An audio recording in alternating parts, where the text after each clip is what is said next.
जब तेजस्वी के मुंह से निकलता है सरकारी नौकरी देने की बात, तो लोगों के दिलो दिमाग में ये बातें आ जाती है कि इनकी मंशा नौकरी के बदले जमीन लेने की है। न नौ मन तेल होई है न राधे नचिए कहावत है। तो तेजस्वी जी सपना देखते हैं दिन में, वो भी क्या कि सरकार बनाने का, जो चार्जशीटेड है, जो सजा याफ्ता है, जो परिवारवादी है, जो भ्रष्टाचारी है, जो नौकरी के बदले जमीन लेता हो, वैसे लोगों के लिए जनता के दिलों में कोई जगह नहीं। और नकारे गए लोग सिर्फ झूठा वादा कर सकते हैं। वही तेजस्वी जी है जो लालू राबड़ी जी का पुत्र है, और लालू राबड़ी जी के शासनकाल को लोग याद करने लगते हैं, और शासनकाल को याद करने के बाद उनका रूह कांप जाता है कि फिर से कहीं वही शासनकाल तो नहीं आएगा। जो अपहरण वाला राज था वो अपहरण वाला राज तो नहीं आएगा, वो सांप्रदायिक दंगे वाला राज तो नहीं आएगा, ये नरसंहार वाला राज तो नहीं आएगा। लोगों को डर समा जाता है। तेजस्वी यादव आज प्रेस कॉन्फ्रेंस किए। उस प्रेस कॉन्फ्रेंस में बोले कि मेरी सरकार बनते ही 20 दिन के अंदर एक एक्ट लाएंगे, और उस एक्ट के तहत जितने भी परिवार है, घर है, उन परिवारों में एक नौकरी देंगे जिन घर में सरकारी नौकरी नहीं है। इसमें बातचीत करने के लिए हमारे साथ जो है हेमराज राम जी है, जनता दल यूनाइटेड के प्रवक्ता हैं। तेजस्वी यादव आज एक नया घोषणा किए हैं कि जितने भी परिवार है, घर है, उनमें अगर सरकारी नौकरी नहीं है तो उन घरों में सरकारी नौकरी देंगे। वो घोषणा कर रहे हैं, लगातार घोषणा कर रहे हैं, और नीतीश कुमार काम करके बता रहे हैं। वो सोचते रहे और नीतीश कुमार योजनाओं को लागू करके हर घर तक पहुंचा चुके होते हैं। और न नौ मन तेल होई है न राधे नचिए कहावत है। तो तेजस्वी जी सपना देखते हैं दिन में, वो भी क्या कि सरकार बनाने का। तो उनका सरकार बनाने का जो सपना है वो कभी पूरा होने वाला नहीं है, चूँकि जनता ने उन्हें नकार दिया है, और नकारे गए लोग सिर्फ झूठा वादा कर सकते हैं, जनता के बीच में झूठ बोल सकते हैं, गुमराह कर सकते हैं, लेकिन वादा पूरा नीतीश कुमार करेंगे। जो वादा करेंगे वादे से कई कदम आगे बढ़ के पूरा करते हैं। वादा हमारी सरकार ने, हमारे नेता ने किया था 20 में कि हम 10 लाख लोगों को रोज़गार देंगे, 10 लाख लोगों को सरकारी नौकरी देंगे। 5 साल बीता, अभी तक हम लोगों ने 50 लाख लोगों को सरकारी नौकरी और रोज़गार देने का काम किया है।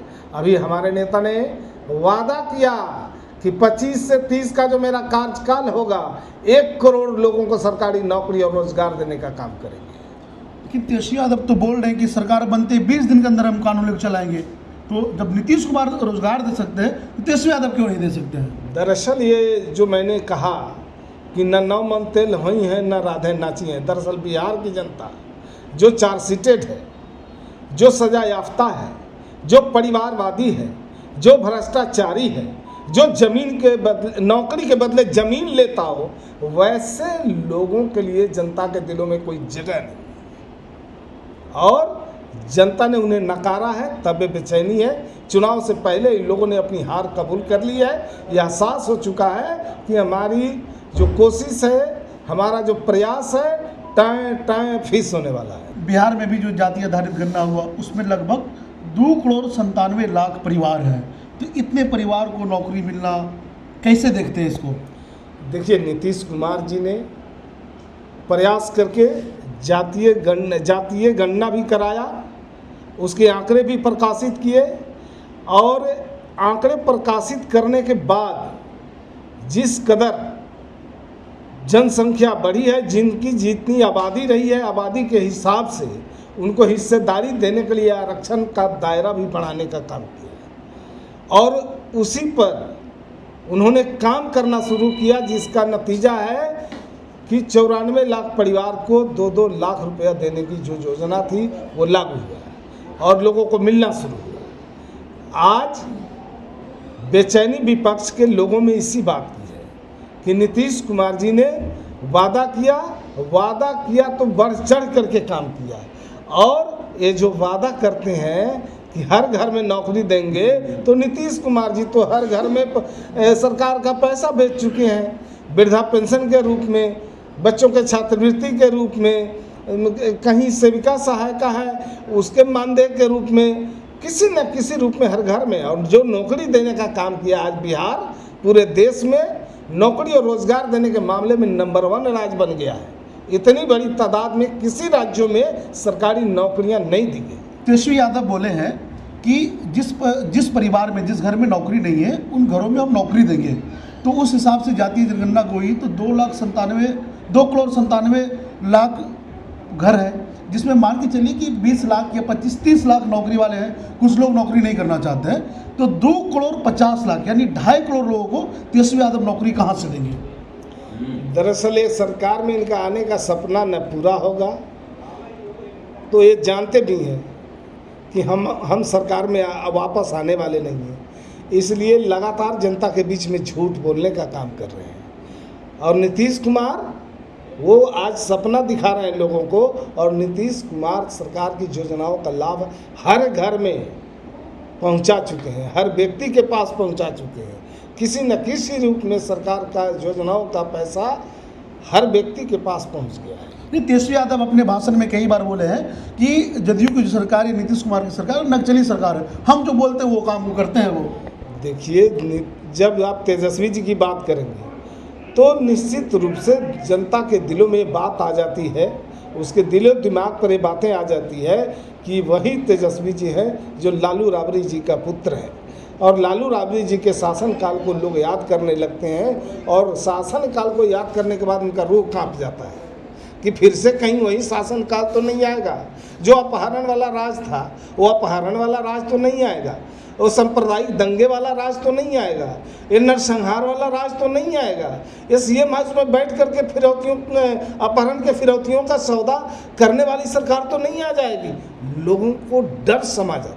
पिछली बार भी जो है तेजस्वी यादव बोले थे कि सरकार में जब आएंगे तो पहली कलम से जो हम 10 लाख नौकरी देंगे, तो नीतीश कुमार जी बोले थे कि इतना नौकरी कहाँ से लाएंगे? देखिए, जब तेजस्वी के मुंह से निकलता है सरकारी नौकरी देने की बात, तो लोगों के दिलो दिमाग में ये बातें आ जाती है कि इनकी मंशा नौकरी के बदले जमीन लेने की है। चूँकि इनके माता पिता के शासन काल में नौकरियां दी गई, उससे पहले ज़मीन लिखवा लिया गया लोगों से। अपने परिवार के लोगों को भी नहीं बख्शा, अपने चचेरे भाई, सगे भाई के से भी नहीं बख्शा लोगों ने, उनसे भी ज़मीन लेने का काम किया नौकरी देने के बदले। तो अब जनता के दिलो दिमाग में यही बात आ जाती है, जब ये नौकरी देने की बात करते हैं तो लोग समझते हैं कि ये नौकरी के बदले ज़मीन लेने की बात कर रहे हैं। चीफ जस्टिस ऑफ इंडिया पे जो है चप्पल फेंका गया, इसको लेकर के पूरे देश में जो है राजनीतिक हलचल तेज हुई, विवाद हुआ, कई लोग इस पर सवाल खड़े किए, तो आप कैसे देख रहे हैं? देश संविधान से चलता है और हमारी पार्टी और हम संविधान में पूरी आस्था रखते हैं।